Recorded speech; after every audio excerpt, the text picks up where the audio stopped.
ఓం సాయిరామ్. సాయి భక్తులందరికీ నమస్కారం అండి. సాయిబాబా దయ వల్ల ప్రతి ఒక్కరి కుటుంబం ఎక్కడున్నా కూడా సుఖంగా, సంతోషంగా, ఎప్పుడు కూడా ఆనందంగా ఉండాలని చెప్పి సాయి తరపున నేను కూడా కోరుకుంటున్నాను. ఈరోజు వీడియోలో సాయి పిలుపు ద్వారా మనకొచ్చినటువంటి సందేశం ఏంటంటే, తల్లి నన్ను తలుచుకుంటూ ఒక్కసారి నన్ను తాకు, నీ బాధ అంతా తొలగిపోయి శుభవార్త అయితే నీకోసం ఎదురు చూస్తుందని మనకు ఈరోజు సందేశం ద్వారా బాబాగారు అయితే చెప్పాలనుకుంటున్నారనమాట. ఇలా బాబాగారు ఎందుకు చెప్తున్నారని మనం సాయి మాటలోనే తెలుసుకుందాం. వీడియో స్టార్ట్ చేసే ముందు ఒక చిన్న రిక్వెస్ట్ అండి. ఈ సందేశం కనుక మీకు నచ్చినట్లయితే వీడియోకైతే ఒక చిన్న లైక్ అయితే ఇవ్వండి ఫ్రెండ్స్. తల్లి, నీకు ఈ మాసమందు రావలసిన ధనం ఇంకా నీ చేతికితే అందలేదు. సమయం గడుస్తున్న కొద్దీ నువ్వు నిర్వహించవలసిన పనులన్నీ ఎలా చేయాలో అనే ఆందోళన ఎక్కువై ఇబ్బంది పడుతున్నావు కదా. నీకు ఎంతో అత్యవసరమై ఇంతగా ఆలోచిస్తున్నావు. పదే పదే నన్ను వేడుకుంటూ ఉన్నావు కూడా. నువ్వు ఏమీ ఆందోళన చెందకు. నీకు సమయానికి ధనం అందచేసే బాధ్యత నాది. ఈరోజు లేదా రేపు కల్లా నువ్వు అనుకున్న పనులకు కావలసిన ధనం నీ చేతికైతే అందుతుంది. అదంతా కూడా నీ సొమ్మే. ఆ సొమ్ముతో నువ్వు ఏవైతే నిర్వహించాలనుకుంటున్నావో ఆ కార్యక్రమాలన్నీ కూడా సక్రమంగా నిర్వహించగలుగుతావు. అలాగే నీ కుటుంబానికి అవసరమైన అవసరాలు కూడా తీర్చగలుగుతావు. ఒక్కొక్కసారి చిన్న చిన్న ఆటంకాల వల్ల నీ సొమ్మైనా సరే నిన్ను చేరటానికి సమయం అనేది పడుతుంది. అటువంటి సమయంలో మనకి అనుకోని అవసరాలు వస్తే కనుక అవి గట్టు ఎక్కటానికి ఎలా అనే ఆందోళన రావడం సహజమే. నువ్వేమీ కంగారు పడకు. ఈరోజు లేదా రేపు సాయంత్రం కల్లా ఖచ్చితంగా నీకు రావలసిన ధనం, అందవలసిన ధనం అంతా నీకైతే ఖచ్చితంగా అందుతుంది. దానివల్ల నువ్వు చేయాల్సిన కార్యక్రమాలకు ఎటువంటి ఆటంకం లేకుండా నెరవేర్చగలుగుతావు. నువ్వు మనసు ప్రశాంతంగా ఉంచుకొని ఎటువంటి వ్యతిరేక ఆలోచనలు రానివ్వకుండా ప్రశాంతంగా ఉండు. నీకు అంతా మంచి జరగాలని, నువ్వు కోరుకున్నట్లు నువ్వు చేయవలసిన కార్యక్రమాలన్నీ చేయాలని నా ఆశీస్సులు నీకు ఎప్పటికీ ఉంటాయి. ఎప్పటికీ కన్నీరు కార్చకు అని నేను చెప్తూనే ఉంటాను. కానీ నీ కష్టాలు చూస్తే నాకే కన్నీరు వస్తుంది. నువ్వు ఇన్ని రోజులు ఇంతగా ఓపిక పట్టినందుకు నీకు అంతా మంచి జరగాలి. నా పుణ్యమంతా నీకు ధారపోస్తాను. నీకు కన్నీరుకి కారణం నీ భర్తనే కదా. అతను చాలా బాధ పెట్టేవాడు, తిట్టేవాడు. కానీ బాధ్యత రహితంగా ప్రవర్తిస్తూ నిన్ను మానసిక వేదనకు గురిచేస్తూ మానసిక హింస అయితే పెడుతున్నాడు కదా. వీటన్నిటినీ తొలగించి ఈ బాధలన్నీ దూరమైపోయి నువ్వు ఖచ్చితంగా శుభవార్తనైతే వింటావు. చూస్తూ ఉండు. నువ్వే అనుకుంటావు బాబా చెప్పిన ప్రతి మాట నిజమని. ఎదురు చూసే శుభవార్త ఈరోజు నేను ఖచ్చితంగా చెప్తాను. నీ కుటుంబం తప్ప పని పూర్తయ్యే వరకు రహస్యంగానే ఉంచండి అని నేనెప్పుడూ చెప్తూనే ఉంటాను. ఏ పనిని కూడా ప్రారంభించేటప్పుడు అది రహస్యంగానే పనిని ప్రారంభించాలి అని అందరికీ చెప్పడం వల్ల ఆ పని సక్రమంగా జరగదు. ఎందుకంటే ఈ కాలం నరదిష్టి అనేది చాలా ఎక్కువగా ఉంటుంది కదా. అవసరమైన ఆలోచన చేస్తూ కాలయాపన చేస్తున్నావెందుకు? నీవు ఏది చేయాలనుకుంటున్నావో దాని మీద ముందుగా దృష్టి పెట్టు. నీలో ఉన్న పెద్ద లోపం ఏంటో తెలుసా? నీకంటూ ఒక సొంత ఆలోచన లేకపోవడం. నీవు చేస్తున్న పని బాగానే ఉన్నా సరే, ఎదుటివారు ఎవరైనా వారి వృత్తులు వారికి తెలిసిన పనిలో వారు మంచి స్థాయికి వెళ్ళారంటే నువ్వు కూడా వారి వెనకనే పరుగులు తీస్తున్నావు. అంటే నీకొచ్చిన పనిని నువ్వు సొంతంగా ప్రారంభించాలనుకోవడం లేదు. ఇతరులు చేసే పనిపైనే నీకు దృష్టి ఎక్కువ. నేను కూడా అలా చేస్తే బాగుండు కదా, అలా చేస్తే నాకు మంచి లాభం వచ్చేదేమో అని. కానీ నీకు రాని పని నువ్వు చేస్తూ ఉంటే నీకు ధనం ఎలా వస్తుంది చెప్పు? నువ్వు ఏ పనిలో అయితే నీకు వచ్చిన పనిలో నిమగ్నమై ఆ పనిని పూర్తి చేస్తే ఖచ్చితంగా నీకు లాభమే వస్తుంది. అనవసరమైన పరుగులు పెట్టి ఉన్న పనిని వదులుకొని లేని పనుల కోసం నువ్వు వెంటాడి నీకు వచ్చిన పనిని నువ్వు నిర్లక్ష్యం చేసుకుంటూ కాలయాపన చెయ్యకు. ఇక్కడ నువ్వు ఒక విషయం గుర్తుపెట్టుకోవడం లేదు. వారికి ఏ పనిలో అయితే నైపుణ్యం ఉందో ఆ పనిలో వారు ఉన్నత స్థాయికి వెళ్తున్నారు. కానీ నీకు ఆ పనిలో నైపుణ్యం లేదు.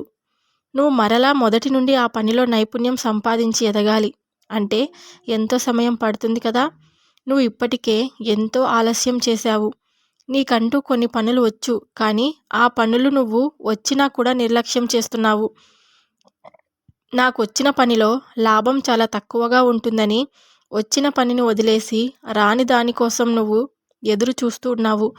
వాటిలో నీకు ఎంతో నైపుణ్యం కూడా ఉంది.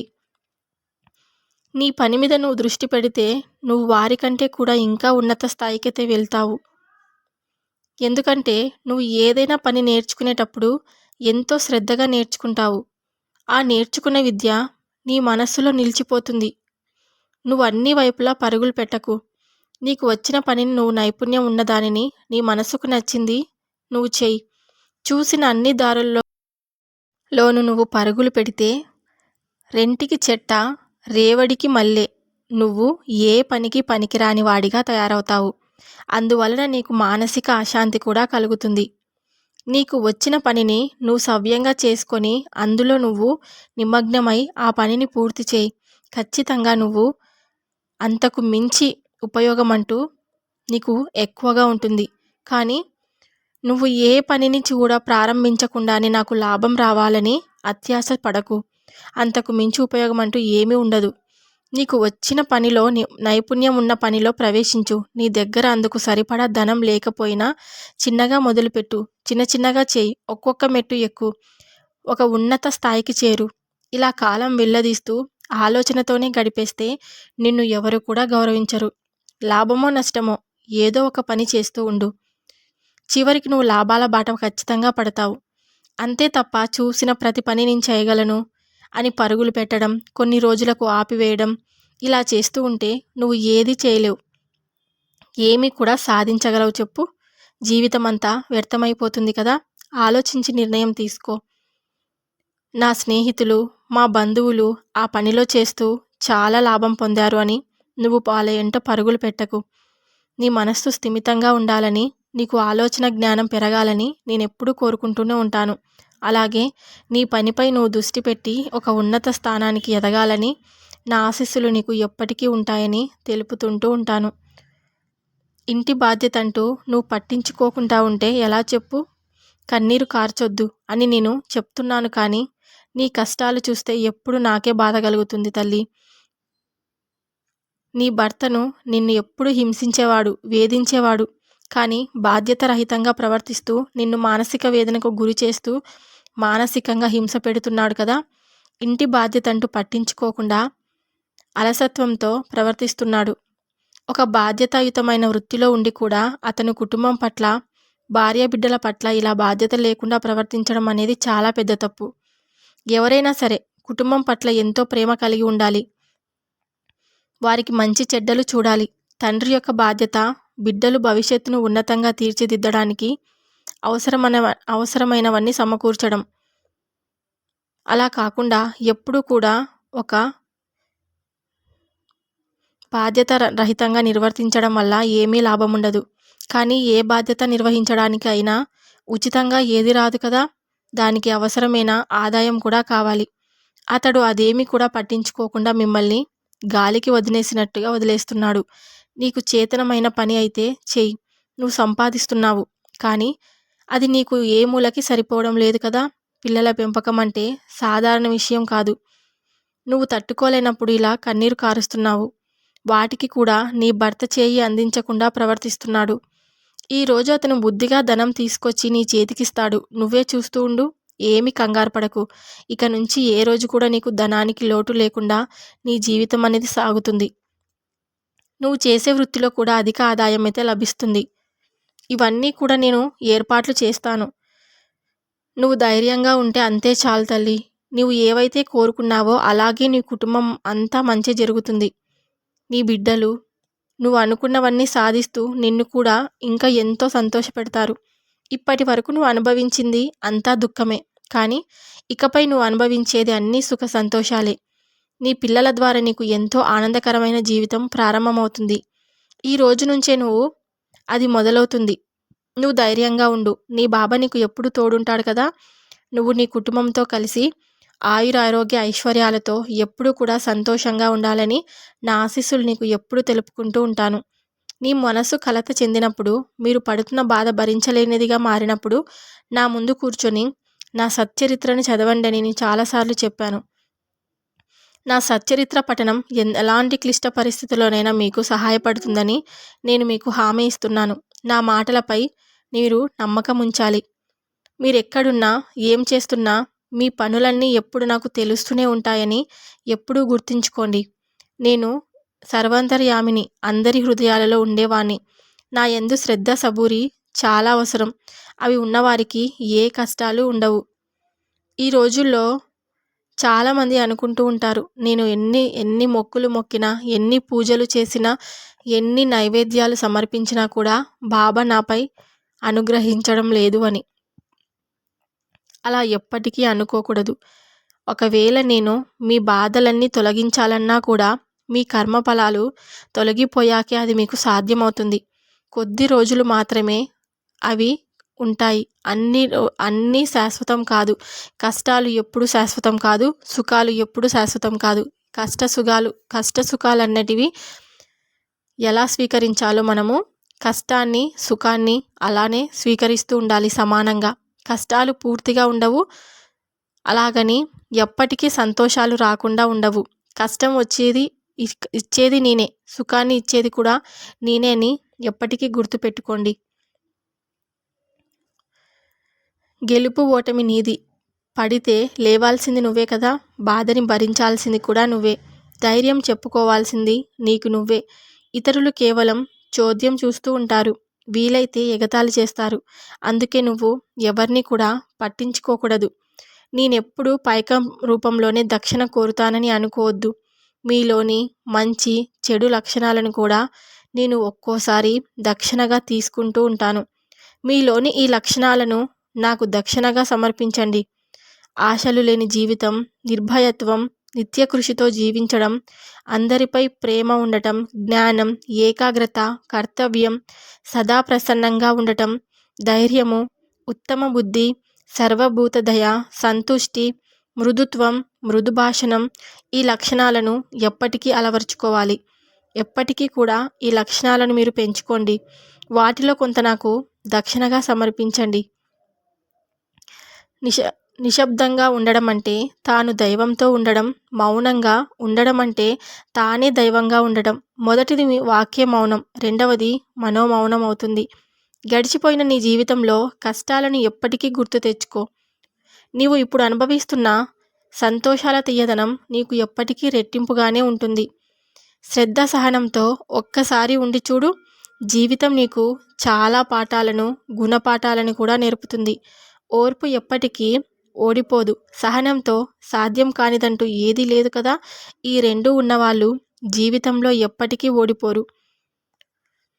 నా సస్వరూపం వైపు మనసును మళ్లించడమే నా సేవ. అది నా నిజమైన భక్తి కూడా. నేను ఎప్పుడూ ఆనందంగా ఉండే చైతన్యమని అనుభవంతో తెలుసుకున్నప్పుడు కలిగే శుద్ధి స్థితియే జ్ఞానమవుతుంది. ఏ విషయంలోనూ ఎవరితో పోట్లాడవద్దు. ఉందనుకుంటే ఉంది, లేదనుకుంటే లేదు. భగవంతుడు ఎప్పుడు ఎవరికి ఎంత ఇవ్వాలో అంతే ఇస్తాడు. మనకున్న అర్హతను బట్టి మనకు దక్కేది ఉంటుంది. ఉన్న దాంతోనే తృప్తి పడాలి. మన వైఖరిని బట్టే కష్టసుఖాలు కూడా కలుగుతూ ఉంటాయి కదా. అంతే తప్ప వాటినెవరూ సృష్టించరు. మనకు మనమే లేనిపోని కోరికలతో జీవితాన్ని దుర్భయం చేసుకుంటున్నాం. నీ దగ్గరున్న వాటిని ఆనందంగా అనుభవించు. అదే ఆనందయోగం అవుతుంది. లేని దానికోసం పరుగులు పెట్టకు. మనసు మర్మం అంతుబట్టనిది. అదే స్వర్గం, నరకం దేనినైనా సృష్టించగలదు. మనసును తదేక ధ్యానంతో స్థిరంగా ఉంచుకోవాలి. లేదంటే కోరికలనే సుడిగాలి దానిని అల్లకల్లోలం చేస్తుంది. కోరికలు ఉండాలి కానీ ఎక్కువగా ఉండకూడదు. మనసు కలత చెందుతుంది. ఆందోళన, ఒత్తిడికి కలుగుతాయి. ఫలితంగా చేసే పనులపై ఏకాగ్రత కూడా లోపిస్తుంది. చేసే పనుల్లో అంకిత భావం లోపిస్తుంది. చివరకు నీ జీవితమే గతి తప్పుతుంది. గాలివాటుకు ఎటు పడితే అటు కొట్టుకుపోయే గడ్డి పోచలా కూడా మారుతుంది. బాబా నేనెప్పుడు నీ వద్దకే వచ్చాను. నా శిరస్సును నీ పాదాలపై ఉంచి సాష్టాంగ నమస్కారం చేస్తున్నాను. ఏది మంచి, ఏది చెడో, నాకేది అవసరమో, ఏది కాదో నిజంగా నాకేమీ తెలియదు. నాకేది ఇవ్వాలో సర్వజ్ఞుడైన నీకు బాగా తెలుసు కదా అని నాకు తెలుసు. కానీ తెలిసింది ఒకటే, జీవితంలో కష్టాలు ఇంకా ఎక్కువైపోయాయి. దుఃఖాన్ని తట్టుకునే శక్తి నాకు లేదు. నా జీవితం సుఖంగా గడిచిపోవాలి. నా కుటుంబ సభ్యులు సుఖంగా ఉండాలి. నా సహచరులు, నా మిత్రులు, ఈ సమాజం సామరస్యంతో సుఖజీవనం చేయాలి. ఇలా అనుకోవడమే నాకు తెలుసు. ఇక నుంచి నా సర్వ బాధ్యతలు నీవే. బాబా, నీ పాదాలకు మ్రొక్కడం నేనెన్నడూ మరవను. తెలిసి తెలియక ఇప్పటి వరకు నేను చేసింది అపరాధాలన్నింటినీ క్షమించి నన్ను అనుగ్రహించు. నా ప్రార్థన మన్నించు బాబా అని నన్ను నువ్వు ప్రతిరోజు అనుకుంటూ కోరుకుంటూ ఉంటున్నావు కదా. నీ బాధలన్నీ తొలగిపోయి నువ్వు సంతోషాల బాట పడతావని నేను నీకు మాటిస్తున్నాను.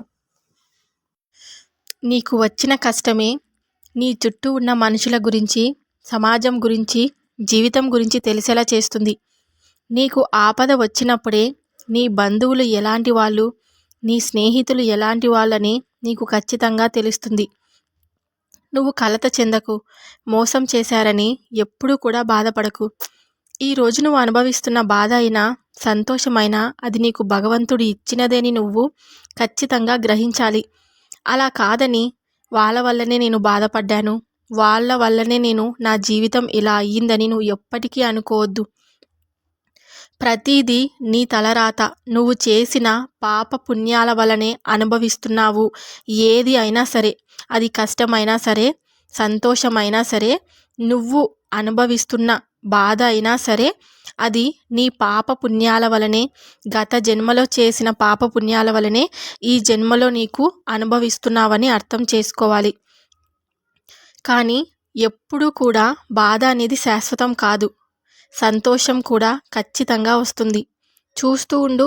నువ్వే అనుకుంటావు కదా, బాబా చెప్పిన ప్రతి మాట నిజమని. నిన్ను ఎవరైనా నిందించినా వారిని నువ్వు ఎప్పటికీ నిందించొద్దు. నీ మీద కోపడినా కూడా నువ్వు మౌనంగా ఉండు, ఓర్చుకో. నీ ఓర్పు నాకు చాలా సంతోషాన్నిస్తుంది. నా నామాన్ని ఎప్పుడూ జపించి పక్కకు తప్పుకో. అంతా నేను చూసుకుంటాను కదా. నీ ఓర్పుకు ఫలితాన్ని తప్పక పొందుతావు అని మనకు బాబాగారు అయితే ఈ సందేశం అయితే ఇస్తున్నారండి. బాబాగారు చెప్పిన ప్రతి మాట మీరు గుర్తుకు తెచ్చుకొని, బాబాగారు చెప్పిన ప్రతి మాటను ఒక దైవంగా భావించి ముందడుగు వేసుకుంటూ వెళ్ళాలని, బాబాగారి ఆశీస్సులు మీపై ఎప్పటికీ ఉండాలని బాబాగారి తరపున నేను కూడా కోరుకుంటూ ఇంకా ఈరోజు వీడియో అనేది స్టాప్ చేసేస్తున్నాను. ఈ వీడియో కనుక మీకు నచ్చినట్లయితే మరికొంతమందికి షేర్ చేయడానికి ప్రయత్నించండి. మన ఛానల్ని కూడా సబ్స్క్రైబ్ చేసుకోండి. సర్వే జన సుఖినో భవంతు. జై సాయిరామ్.